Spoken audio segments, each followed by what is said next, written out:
The frozen winter of 1943 brought death to the outskirts of Stalingrad as Soviet forces pressed their advantage against retreating German units.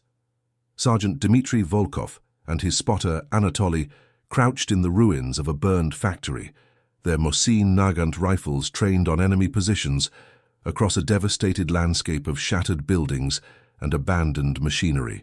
The Battle of Stalingrad had turned, the Germans were retreating westward, but pockets of resistance remained dangerous and unpredictable.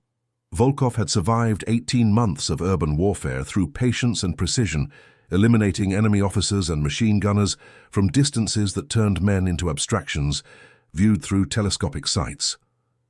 Before we begin, tell us in the comments which city you are listening from so we can know our audience around the world. Soviet command had tasked Volkov's sniper team with reconnaissance along the western approach roads, identifying enemy strength and eliminating high-value targets before the main infantry advance. They moved through frozen fields at dawn, their white winter camouflage blending perfectly with snow-covered terrain.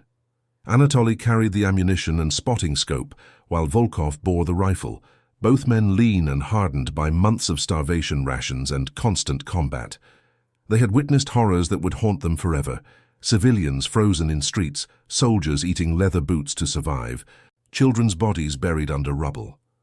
War had stripped away everything except the fundamental drive to survive and protect the motherland from fascist invasion. 3 kilometers west of the city perimeter, they discovered an abandoned collective farm that offered perfect elevation and concealment. The main farmhouse had collapsed under artillery fire, but a large wooden barn remained structurally intact. Its walls pockmarked with bullet holes, but roof solid enough to provide shelter. Volkov examined the site through his scope, checking for enemy presence or booby traps. The barn sat alone in a clearing surrounded by skeletal trees and frozen fields. No movement visible, no smoke from fires, no tracks in fresh snow except for something unusual. Animal tracks, canine prints circling the barn repeatedly, wearing a path in the snow like a sentry walking perimeter guard duty. Anatoly spotted the dog first, a medium-sized mutt with matted brown and white fur, ribs visible through its coat. The animal moved in steady circles around the barn, nose down, occasionally stopping at the main door to scratch and whine before resuming its patrol. Volkov had seen countless stray dogs during the siege, animals driven mad by hunger, feeding on corpses in the streets, forming feral packs that attacked wounded soldiers. But this dog behaved differently. Its movements were purposeful rather than random, disciplined rather than frantic. It was not searching for food or shelter randomly, but focused entirely on that barn, circling it endlessly as if guarding something or trying to alert someone to danger within. The snipers observed for 30 minutes from 200 meters distance, cataloging every detail. The dog never strayed more than 10 meters from the barn, never investigated the collapsed farmhouse or other outbuildings, never stopped to rest, despite obvious exhaustion. Its breath formed clouds in the frigid air, and ice crystals clung to its muzzle. Volkov estimated the animal had been circling for hours, possibly days, driven by instinct or training, toward a purpose only it understood. Anatoly whispered that they should ignore the dog and establish their shooting position, but Volkov's instincts screamed warnings cultivated through countless close calls. Something was wrong here, something that transcended the simple presence of a stray animal. Volkov had learned to trust those instincts absolutely, because they had saved his life repeatedly when logic suggested different actions. He remembered a burned-out apartment building that had seemed perfect for a hide until his gut said no, and he watched from alternative cover as German engineers demolished it with explosives. He recalled a German officer who walked too confidently through a killing zone, and Volkov had held fire sensing a trap, later discovering snipers positioned to triangulate his muzzle flash. The dog circling that barn triggered every alarm his subconscious had developed. He told Anatoly they would investigate before establishing any position, because whatever that animal was guarding or warning about could be enemy soldiers, booby traps, or intelligence worth more than a single day of sniping opportunities. They approached slowly from the north, using a depression in the terrain that provided concealment from the barn and surrounding tree line. Volkov kept his rifle ready, while Anatoly scanned constantly with binoculars, searching for enemy observers or hidden positions. The dog noticed them at 100 meters, stopping its circular patrol to stare directly at their position, despite their camouflage and careful movement.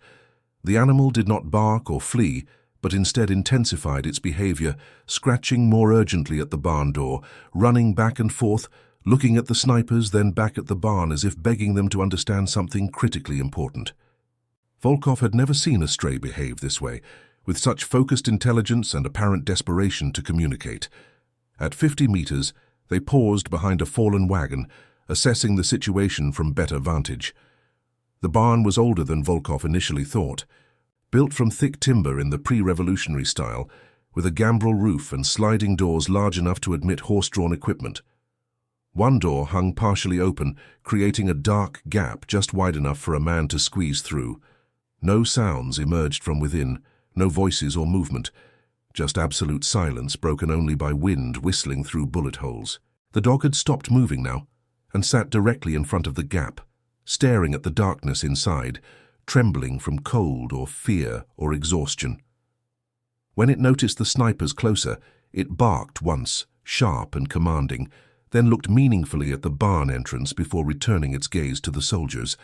Anatoly suggested the dog might be rabid or simply confused by trauma, but Volkov disagreed. He had grown up in a rural village where dogs worked as shepherds and guards, and he recognized purposeful behavior when he saw it.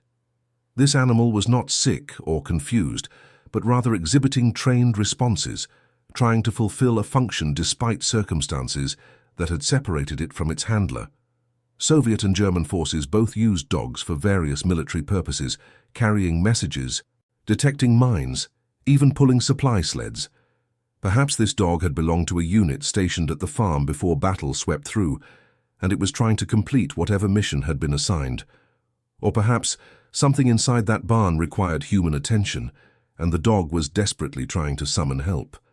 They covered the final approach in combat formation, Volkov moving while Anatoly provided cover, then reversing roles.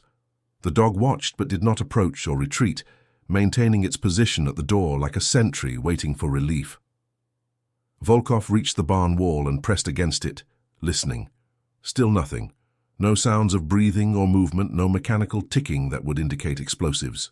He examined the door gap closely and noticed something disturbing. Fresh scratches marked the wood at dog height, deep gouges where claws had torn repeatedly at the barrier. The animal had been trying to open this door for a long time, wearing its paws bloody in the attempt. Dried blood stained the snow at the threshold, confirming the dog had injured itself, trying to gain entry or summon attention. Volkov met the dog's eyes and saw something that transcended species barriers. Intelligence, desperation, and pleading combined in that gaze. The animal knew something terrible waited inside, but lacked the physical capability to address it alone. It had been reduced to circling and scratching and hoping someone would come, someone with hands and weapons and the ability to act. Volkov made a decision that combined tactical caution with compassion. He would investigate the barn, not because a dog asked, but because his military training recognized that unusual animal behavior often indicated threats or opportunities worth investigating. Sentries learned to watch how birds and dogs reacted, because animals sense danger before humans notice details consciously.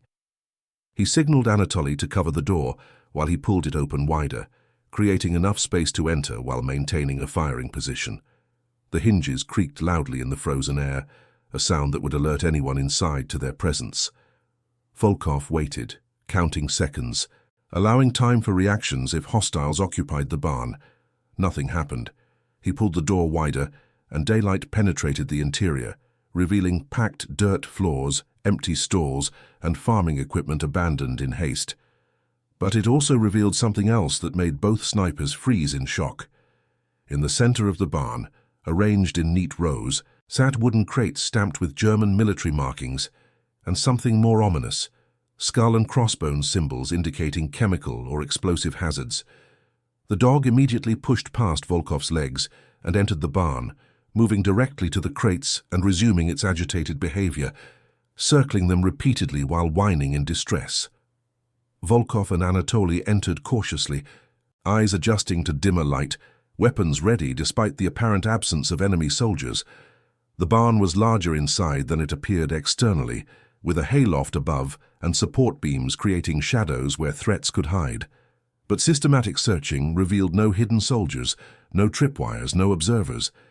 The space was abandoned except for the crates and the increasingly frantic dog. Anatoly counted 12 boxes, each approximately 1 meter square, secured with metal straps and heavy locks that indicated valuable or dangerous contents. Volkov approached the nearest crate and examined the markings more carefully. German text identified military ordnance with handling warnings and unit designations, but the skull symbols and additional red stenciling suggested something beyond conventional ammunition or supplies. He had seen similar markings on chemical warfare containers during training briefings that warned Soviet forces about potential German use of poison gases. International treaties banned such weapons, but desperate militaries sometimes considered desperate measures. The thought of chemical weapons this close to Soviet lines, potentially abandoned during retreat without proper disposal, represented a catastrophic threat. If damaged by shelling or looted by civilians, these crates could kill hundreds or thousands, depending on contents and dispersal. The dog continued its circling, occasionally stopping to paw at one specific crate, positioned slightly apart from the others. Volkov noticed this crate bore different markings, less weathered than its companions, suggesting it had been placed more recently. He knelt beside it and pressed his ear against the wood, listening for any sound that might indicate mechanical timing devices or chemical reactions. What he heard instead made his blood freeze despite the cold. Ticking. Not the rapid mechanical ticking of a clock or timer, but something slower and more organic. Breathing. Shallow, labored breathing coming from inside a sealed wooden crate marked with hazard symbols and locked with heavy German hardware. Anatoly heard it too, and both men exchanged horrified glances. Someone was inside that box, alive but barely, breathing with the slow rhythm of unconsciousness or severe injury. The dog's behavior suddenly made terrible sense. It had not been guarding military supplies or warning about abandoned explosives, but rather trying desperately to alert someone that a human being was trapped inside this sealed container, slowly suffocating or dying from injuries sustained before imprisonment. Questions flooded Volkov's mind. Who was inside? Why had they been locked in a crate? Were they Soviet prisoners left behind during German retreat, or perhaps German wounded abandoned by their own retreating forces? How long had they been trapped, and how much time remained before death claimed them completely? The dog stopped circling and sat beside the crate, looking up at Volkov with eyes that begged for action. Its tail wagged once, hesitantly, as if recognizing that finally someone understood and could help. Volkov examined the locks and metal straps securing the crate, noting they were heavy-duty mechanisms designed to prevent tampering or unauthorized access. Opening them would require tools they did not carry or significant time spent working with improvised methods. But time was the one resource they could not spare. The breathing from inside the crate was growing weaker, even as they stood there, each shallow gasp suggesting a person on the edge of death. Volkov had to make decisions quickly, decisions that would determine whether this unknown prisoner lived or died. He ordered Anatoly to search the barn for tools, while he examined the crate more thoroughly, looking for weaknesses in its construction. The wood was thick pine reinforced with metal corners, built to withstand rough transport and harsh conditions. The locks were German military issue, complex mechanisms that would resist simple picking or breaking. But the metal straps securing everything were held by bolts that might be vulnerable to improvised leverage. Anatoly returned with a rusted crowbar discovered in a tool rack, its metal cold enough to burn exposed skin, but potentially sufficient for their purposes. Volkov positioned the crowbar under one strap mounting and began applying pressure, praying the metal would give before the wood splintered or the entire crate collapsed inward on its occupant. The first bolt resisted stubbornly before yielding with a sharp crack that echoed through the barn like a rifle shot. Volkov froze, listening for any response from outside that would indicate German forces nearby had heard the noise. Only wind answered, moaning through bullet holes and carrying the distant rumble of artillery from Stalingrad. He attacked the second bolt with increased urgency, aware that every passing moment reduced the chances of whoever was inside surviving this rescue. The dog pressed close, watching intently, its body tense with anticipation. When the second bolt broke free, an entire strap loosened enough for Volkov to pry it away from the crate. 2 more straps remained, along with the heavy padlock securing the lid itself. Anatoly worked on the opposite side while Volkov tackled the third strap, both men straining against metal and wood that resisted their efforts with stubborn persistence. Sweat formed despite freezing temperatures, soaking through their winter uniforms and making their hands slippery on the crowbar. The breathing inside the crate had become barely audible, each gasp weaker than the last, suggesting time had nearly expired. Volkov felt desperation clawing at his chest, the same feeling he experienced watching comrades bleed out from wounds he could not treat. He had spent the war dealing death with precision from long distances, eliminating enemies before they knew danger approached. Now he was fighting to save a life, struggling against inanimate objects that seemed determined to claim one more victim. The third and fourth straps finally gave way, leaving only the padlock as the final barrier. Volkov examined it closely, recognizing it as a standard Wehrmacht issue mechanism designed for field security rather than maximum protection. He positioned the crowbar through the lock's shackle and began twisting, using leverage to stress the metal beyond its design limits. The lock resisted, held, then suddenly snapped with a sound like a breaking bone. Volkov threw it aside and gripped the crate's lid, bracing himself for whatever horror awaited inside. He exchanged one final look with Anatoly, both men aware they might be opening a container filled with disease, chemical agents, or simply the corpse of someone who had died alone in darkness. Then he lifted. The lid rose heavily, hinges groaning, revealing the interior by degrees as winter sunlight penetrated the darkness within. Volkov's first impression was of fabric, a German military uniform crumpled in the confined space. Then details resolved into something coherent and shocking. A woman lay curled in the crate, unconscious or near death, wearing the field grey uniform of the Wehrmacht, but with insignia Volkov did not immediately recognize. She was young, perhaps mid-20s, with blonde hair matted with blood and dirt. Her face was pale beyond natural color, lips blue from cold and oxygen deprivation. Shallow breathing barely moved her chest, and a nasty head wound explained the blood that had dried across her temple and neck. And what would you do if you were in this war, and discovered an enemy soldier dying because their own forces had abandoned them? Tell us how you would react. The dog did not hesitate. The moment the crate opened, the animal leaped up and began licking the woman's face, whining with relief and joy, its tail wagging frantically. The behavior was unmistakable. This was not a stray guarding random supplies, but rather a loyal companion, desperately trying to save its handler, someone who had been locked in this crate and left to die for reasons Volkov could not yet understand. The woman remained unresponsive despite the dog's attention, her body limp and cold to the touch when Volkov checked for a pulse. He found one, thread-thin and irregular, a heartbeat that struggled to sustain life against overwhelming odds. Anatoly pulled emergency supplies from his pack, a thin blanket and a canteen of water melted from snow. They needed to warm this woman immediately and get liquid into her system if possible, but they also needed to understand the situation before committing to actions that might compromise their mission or safety.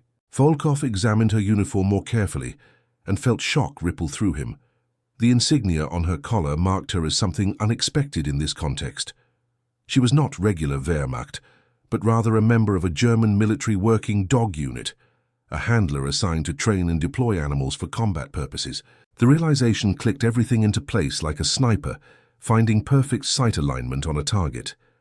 The woman had been a German dog handler stationed at this farm with her animal partner when Soviet forces advanced or German lines collapsed.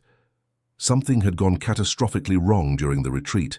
Perhaps she had been injured during fighting and her own comrades, pressed by Soviet pursuit and unable to transport wounded, had made the brutal calculation to leave her behind. But rather than simply abandoning her, someone had locked her in a sealed crate, possibly intending to return and retrieve her later, possibly simply preventing Soviet forces from interrogating her about German positions and plans. The dog had remained loyal despite abandonment, unable to free its handler, but refusing to leave, circling endlessly in the desperate hope that someone would come and understand. Volkov lifted the woman carefully from the crate, supporting her head and neck while Anatoly spread the blanket on the ground. She was lighter than he expected, severely malnourished from siege conditions that had starved both armies. They wrapped her in the blanket, and Anatoly dribbled tiny amounts of water between her lips, watching for any swallowing reflex that would indicate consciousness returning. The dog pressed close, licking her hands and face, providing warmth from its body heat, despite its own malnourished condition. Volkov examined the head wound more carefully and determined it was several days old, already scabbed over but serious enough to have caused unconsciousness or concussion. Combined with dehydration, hypothermia, and oxygen deprivation from being sealed in the crate, her survival was miraculous. But survival had created a profound moral and tactical dilemma for the Soviet snipers. This woman was an enemy combatant wearing German uniform, technically a prisoner of war if they chose to view her that way. Soviet doctrine demanded that captured enemies be turned over to NKVD intelligence services for interrogation and processing. Military handlers possessed valuable information about unit strengths, retreat plans, and defensive positions that could save Soviet lives. The logical professional choice was clear. Revive her if possible, secure her as a prisoner, and transport her to Soviet lines where specialists could extract intelligence before determining her ultimate fate. Yet something about the situation felt wrong to Volkov, something that transcended tactical considerations and touched deeper questions of honor and humanity. This woman had been abandoned by her own forces, locked in a box to die slowly, saved only by the loyalty of an animal that refused to accept her death. The German military had demonstrated brutality throughout the war, executing civilians, starving prisoners, burning villages. But this individual soldier, this dog handler who had trained an animal to such remarkable loyalty, seemed different from the abstracted enemy Volkov killed through his rifle scope. She was not a target at 300 meters, but rather a suffering human being who had been betrayed by her own comrades and left to die in circumstances that violated every standard of military honor. Volkov had killed many Germans without hesitation because war demanded such actions, but executing or imprisoning this helpless woman felt different, felt wrong in ways he struggled to articulate. Anatoly expressed the logical position clearly. They had reconnaissance duties, enemy positions to identify, targets to eliminate. Carrying a wounded prisoner would compromise their mobility and effectiveness. If they attempted to transport her to Soviet lines, she might die anyway from her injuries, making the entire effort wasted. If she survived and was interrogated harshly by NKVD officers known for brutal methods, they would be complicit in whatever suffering followed. The practical solution was to make her comfortable, leave supplies, and continue their mission. Soviet infantry advancing behind them would find her within days and handle the situation through proper channels. It was not cruel to leave her because she had better chances waiting here than being dragged across frozen terrain by two snipers moving tactically through contested territory. But Volkov could not accept that logic, despite its sound reasoning. He looked at the dog, this loyal animal that had circled for days trying to save its handler, and felt something shift in his understanding of what honor demanded. The war had turned men into monsters, made killing routine and suffering commonplace. Everyone justified their actions through military necessity and ideological conviction. Yet here was an animal supposedly inferior to humans in every way, demonstrating a loyalty and dedication that shamed most of the soldiers Volkov had observed. The dog had not abandoned its handler, even when doing so would have ensured its own survival. Could Volkov, claiming moral superiority as a human being and Soviet soldier, do less than this animal had done? He made his decision and spoke it firmly enough to forestall argument from Anatoly.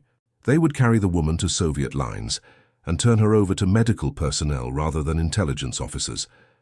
Volkov would personally ensure she received treatment rather than interrogation, citing her severe injuries as justification for humanitarian priorities. If questioned by superiors, he would explain that she possessed no immediate intelligence value, given her days of unconsciousness and probable amnesia from head trauma. It was a lie that might cost him, But it was a lie in service of something Volkov believed mattered more than tactical advantage. They had become men who killed efficiently and without hesitation. They did not need to also become men who left helpless enemies to die when simple mercy was possible. Anatoly protested the decision with logical arguments about mission priorities and risk assessment, but Volkov outranked him, and the matter was settled. They constructed an improvised stretcher from wooden poles and the blanket, carefully positioning the unconscious woman to minimize stress on her injuries. The dog watched these preparations with intelligent attention, understanding somehow that these strange soldiers were trying to help rather than harm its handler. When they lifted the stretcher, the dog took position at the woman's head, maintaining its protective stance even as its handler's care passed into foreign hands. Volkov appreciated the animal's loyalty and decided it would accompany them rather than being left behind to starve. The dog had earned that much through its remarkable dedication. Before leaving the barn, Volkov examined the other crates more carefully, confirming his fears about their contents. Chemical warfare shells, newer types of explosives and experimental munitions that the retreating Germans had abandoned rather than transport or properly dispose. He marked the barn's location carefully on his map and made detailed notes about the crate contents. This intelligence would be valuable to Soviet engineers who could safely remove and study the materials. The discovery partially justified their mission deviation, allowing Volkov to report that investigating unusual dog behavior had led to finding abandoned enemy munitions worth recovering. The woman would be mentioned as an incidental finding, a wounded enemy soldier discovered during the munitions inspection. The journey back towards Soviet lines proved arduous and slow. Two men carrying a stretcher across frozen terrain while maintaining tactical awareness moved at a fraction of normal patrol speed. They had to stop frequently to rest, their bodies already weakened by months of inadequate rations and constant stress. The dog ranged ahead and behind, acting as an improvised scout, alerting them to potential dangers with subtle changes in posture and attention. Volkov found himself grateful for the animal's presence and impressed by its training. This was not a pet but a working military dog with skills that rivaled human soldiers in specific contexts. The handler had clearly trained the animal well before injury, and abandonment had tested that training to its absolute limits. The woman remained unconscious throughout the journey, her breathing steadying slightly as warmth and small amounts of water began reversing the worst effects of exposure and dehydration. Volkov checked her pulse regularly and watched for signs of consciousness returning or deteriorating. He wondered what she would think when she woke to find herself in Soviet custody, saved by enemy soldiers after being abandoned by her own forces. Would she feel gratitude or resentment or simply confusion? Would she understand the risk these snipers had taken, the mission priorities they had compromised, all because a loyal dog had circled a barn long enough to catch their attention and conscience? He suspected she might never fully know or appreciate the chain of small mercies that had saved her life. They reached Soviet forward positions as sunset painted the frozen landscape in shades of orange and red. Sentries challenged them and relaxed when Volkov gave proper countersigns and unit identification.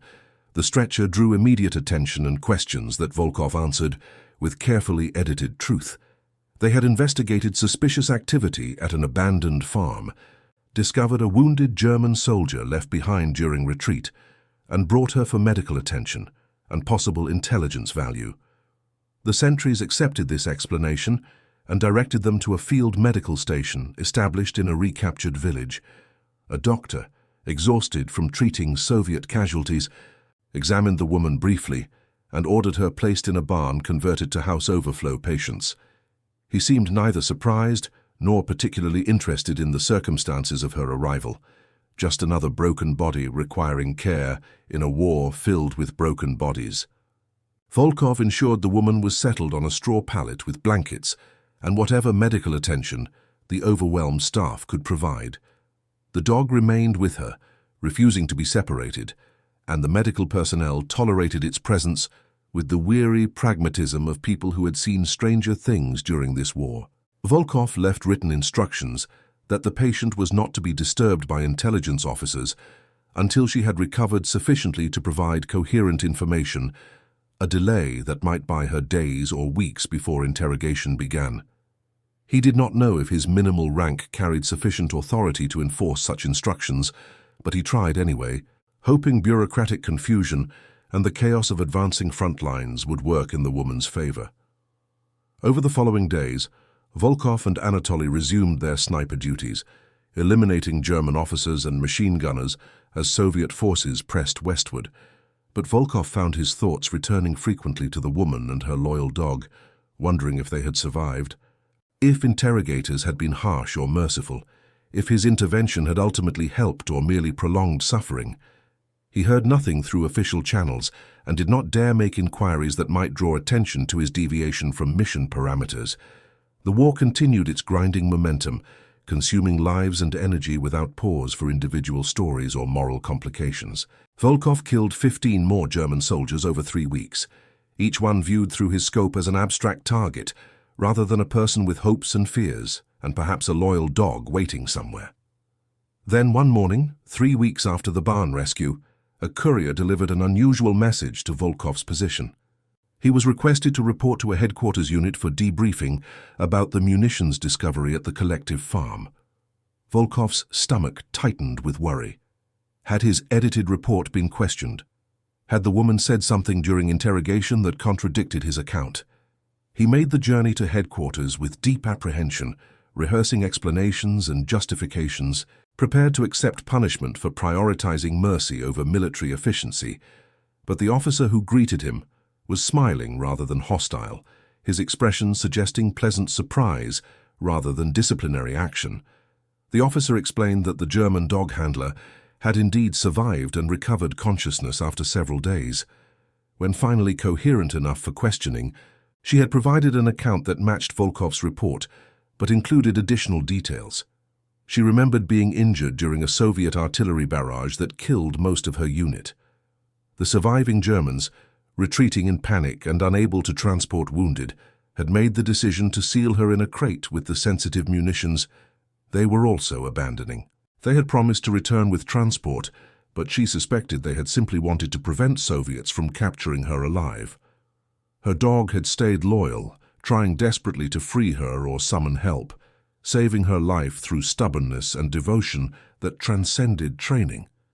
But more importantly, the woman had insisted on providing detailed intelligence about German defensive positions, retreat routes and supply problems. She had cooperated fully with interrogators despite her injuries, offering information that was proving valuable for planning upcoming offensives. When asked why she was cooperating so readily with enemy forces, she had given an answer that surprised everyone. Her own military had abandoned her to die, sealed in darkness with her service and loyalty, meaning nothing when retreat became imperative. But Soviet soldiers, enemy snipers who should have killed or ignored her, had instead risked themselves to save her life for no tactical gain. That action had demonstrated more honor than her own comrades had shown, and she would not repay mercy with stubborn silence when cooperating might save lives on both sides by ending the war faster. The officer concluded by noting that Volkov's decision to recover the wounded soldier, while unconventional, had produced unexpected intelligence benefits that justified the mission deviation. Furthermore, the story of the loyal dog and the merciful snipers had spread through Soviet units, providing a morale boost during difficult fighting. Soldiers appreciated narratives that proved they remained human despite war's dehumanizing pressures. Volkov was not being punished, but rather commended for instincts that had combined tactical awareness with humanitarian values. The officer presented him with a small commendation note, nothing that would lead to medals or significant recognition, but a formal acknowledgement that his actions had reflected well on Soviet military honor. Volkov felt relief flood through him, but also curiosity about what had become of the woman and her dog. The officer explained that she was currently in a prisoner hospital, recovering under decent conditions. The dog had remained with her throughout, the medical staff having given up trying to separate them when the animal refused to leave, and the woman's recovery seemed to accelerate with its presence. There was discussion about what to do with both once she healed sufficiently for transport. The officer asked if Volkov would be willing to visit the hospital and speak with her, as she had requested an opportunity to thank the soldiers who saved her. 2 days later, he traveled to the hospital, a converted school building where wounded soldiers and cooperative German prisoners received treatment. She was sitting up when Volkov entered, her head bandaged but eyes clear. The dog lay beside her bed and raised its head when Volkov appeared, its tail wagging in recognition. She smiled weakly and spoke in accented but comprehensible Russian, introducing herself as Erika.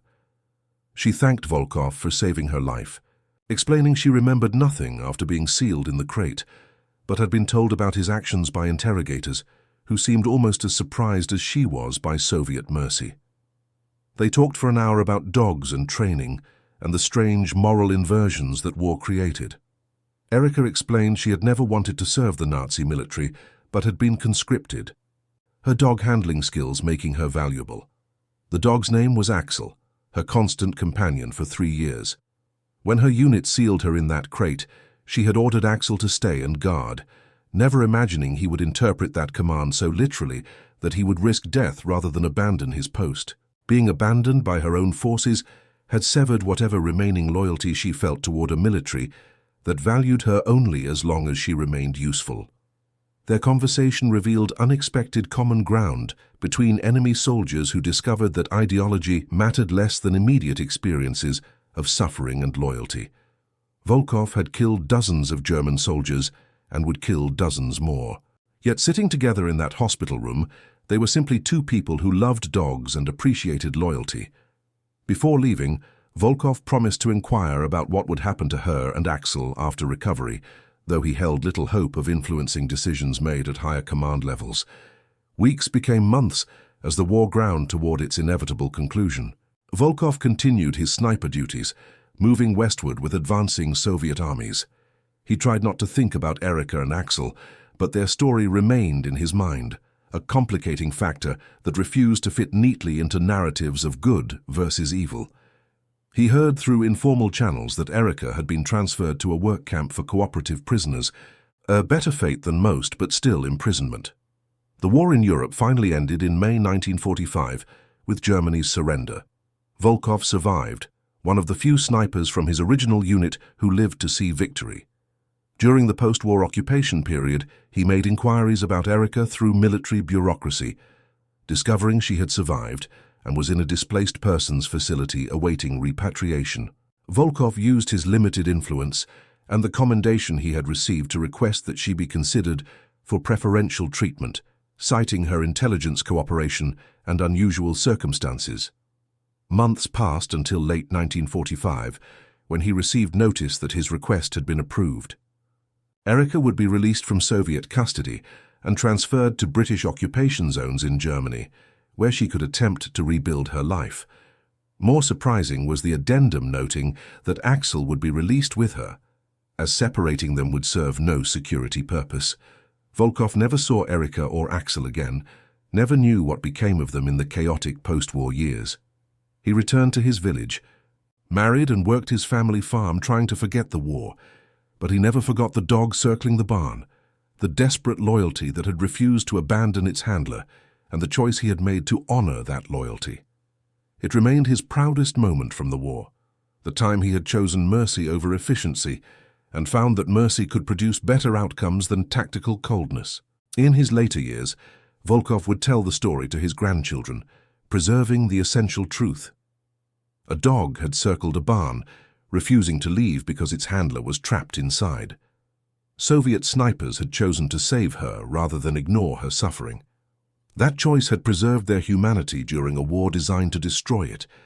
The legacy lived on as an example that honor could survive even in war's worst circumstances. Decades after the war, a researcher studying Soviet military records discovered Volkov's report and eventually located Erika through displaced persons records. Erika was alive, elderly but vital, living in a small German town. She had kept Axel for the rest of the dog's natural life, nearly 7 years after the war ended. The researcher arranged correspondence between the two elderly veterans, connecting them across decades. Their letters revealed how the barn incident had shaped both their lives profoundly and permanently. Erika wrote that being saved by enemy soldiers after abandonment by her own forces had fundamentally changed her understanding of honor. She had spent post-war years working with animal rescue organizations and training therapy dogs. Axel had lived as a beloved companion, spending his final years in peace.